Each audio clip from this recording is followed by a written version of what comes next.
Assalamualaikum warahmatullahi wabarakatuh. Ini Ibu berikan video ya tentang simple past tense. Ini kalian pelajari karena materi ini akan keluar ya, ada soalnya di soal PTS. Kita langsung saja ya ke pengertian dari simple past.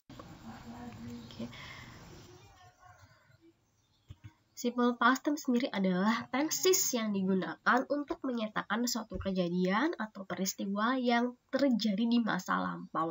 Jadi ada suatu kejadian nih ya, tapi sudah terjadi di masa lampau. Boleh kemarin ataupun 2 tahun yang lalu, pokoknya yang sudah pernah terjadi. Oke.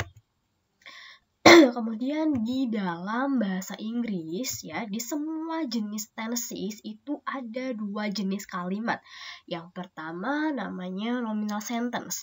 Nah, ini ada kalimat yang tidak menggunakan kata kerja atau verb, tetapi dia menggunakan adjective. Adjective itu adalah kata sifat ya. Contohnya seperti haus, kemudian cantik, tampan, dan lain sebagainya, itu namanya adjective. Kemudian boleh juga dia menggunakan noun atau kata benda. Contohnya misalkan seperti table, meja ya, ataupun kursi, chair, dan lain sebagainya.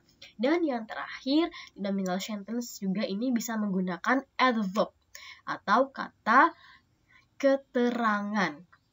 Nah, di sini adverb itu ada 2 macam ya. Yang pertama ada adverb of time dan juga adverb of place. Jadi kalau misalkan yang adverb of time itu adalah keterangan waktu. Misalkan contohnya kayak 2 minggu lalu, kemarin, dan lain sebagainya. Kalau misalkan adverb of place itu tempat ya, misalkan di dapur, di pasar, ataupun di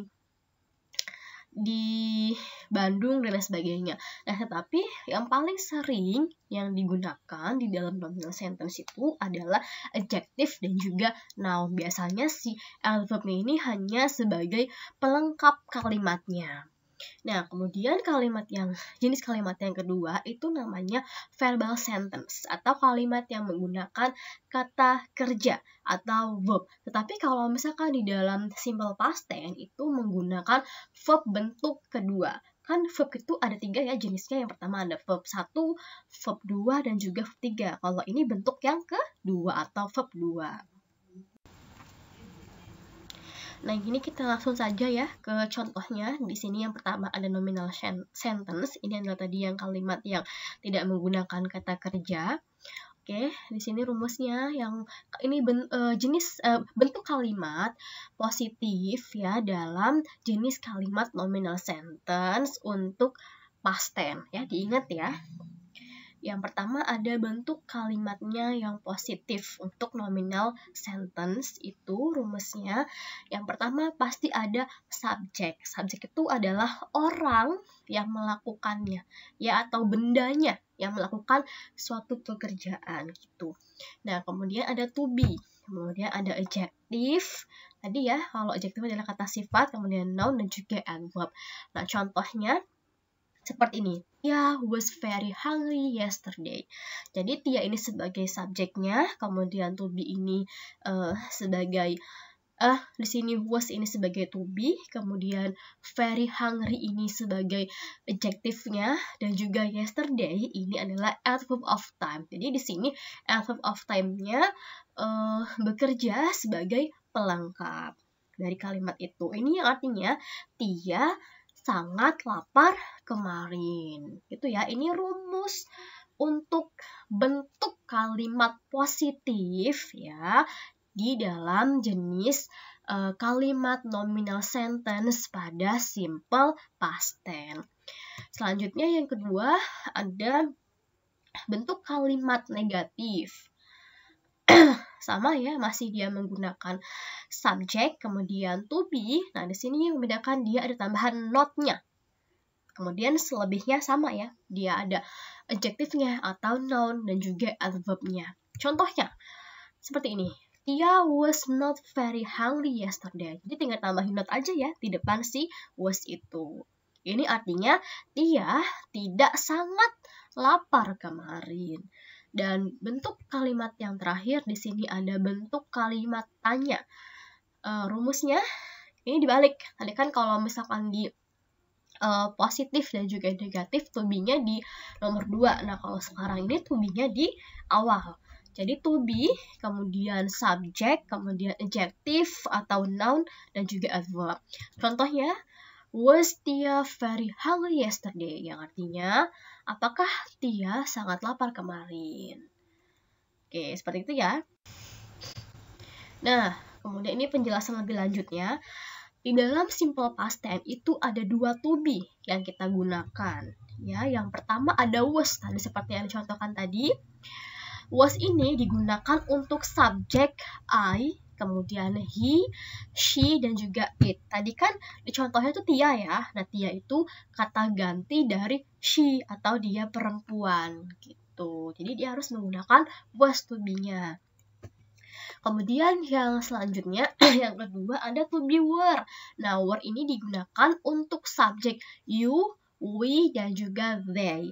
Jadi kalau misalkan yang orangnya tunggal atau hanya satu orang, itu to be-nya menggunakan was.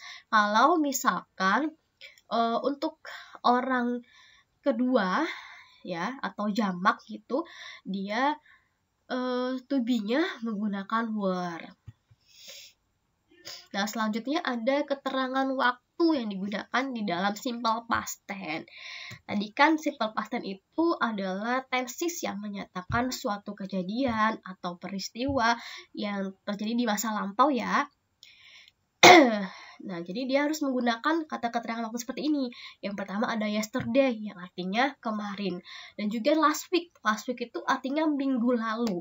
Jadi ini kalau misalkan kita mau bilang sebulan yang lalu, kita juga bisa menggunakan last month. Ataupun kita mau bilang tahun lalu, jadi kita gunakannya last year. Jadi kalau misalkan last itu digunakan untuk waktu yang terjadinya satu gitu ya, atau gitu. Kemudian yang kedua itu ada ago. Nah, kalau misalkan kita mau bilang 2 hari yang lalu, kita bisa menggunakan 2 days ago. Terus juga kalau misalkan kita menggunakan, kalau kita mau bilang 2 minggu lalu, itu kita bisa menggunakan yang seperti ini, 2 weeks ago, seperti itu ya. Nah, tadi kan sudah nih nominal sentence. Sekarang kita yang ke verbal sentence. Nah, ini adalah kalimat yang menggunakan kata kerja. Oke, rumusnya. Yang pertama, ini bentuknya yang positif ya, bentuk positif untuk jenis kalimat verbal sentence pada simple past tense. Itu yang pertama dia harus menggunakan subjek ya, sama dengan yang nominal sentence tadi. Kemudian yang kedua dia menggunakan verb 2, kemudian objek dan juga complement. Complement ini adalah pelengkap ya, pelengkapnya di sini dia bisa menggunakan keterangan waktu ataupun keterangan tempat. Contohnya, Divi bought books in the market yesterday.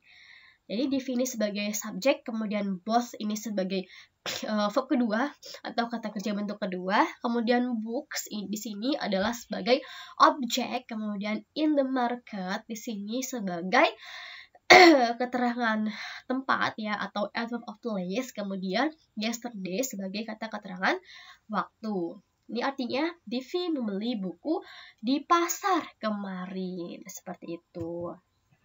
Nah, kemudian yang selanjutnya ini adalah bentuk kalimat negatif ya di dalam jenis verbal sentence. Sama ya, rumusnya dia yang pertama menggunakan subjek, kemudian did di sini itu harus ya, harus diberikan. Kenapa? Karena dia di sini sebagai auxiliary verb untuk melengkapi si not. Karena not ini tidak bisa berdampingan ya dengan verb 1 atau dengan kata kerja tanpa dilengkapi dengan auxiliary verb gitu. Jadi di sini harus ya. Jadi subjek, kemudian did, kemudian not, kemudian verb 1 dan juga objek terus complementnya. Nah, kenapa di sini verbnya verb 1 bukan verb 2? Karena si auxiliary verbnya ini, si did ini adalah sudah bentuk kedua. Ya, jadi verbnya tidak usah lagi ke bentuk kedua. Contohnya, Divi did not buy books in the market yesterday. Jadi artinya Divi tidak membeli buku di pasar kemarin. Nah, kemudian yang bentuk terakhir di sini ada bentuk kalimat tanya. Nah, di sini did-nya dipindahkan ke depan. Kemudian subjek, kemudian verb 1, objek, dan juga komplement. Jadi kalau misalkan untuk bentuk kalimat negatif dan juga interrogatif ya di jenis kalimat verbal sentence itu harus ditambahkan dengan did. Kalau misalkan yang di positif itu tidak usah ditambahkan dengan did. Contohnya, did Divi buy books in the market yesterday? Artinya, apakah Divi membeli buku kemarin di pasar? Oke, cukup ya. Itu saja materi yang harus kalian pelajari. Ya, dipelajari benar-benar. Kalau misalkan ada sesuatu yang kurang paham, boleh ditanyakan. Oke, Ibu akhiri. Wassalamualaikum warahmatullahi wabarakatuh.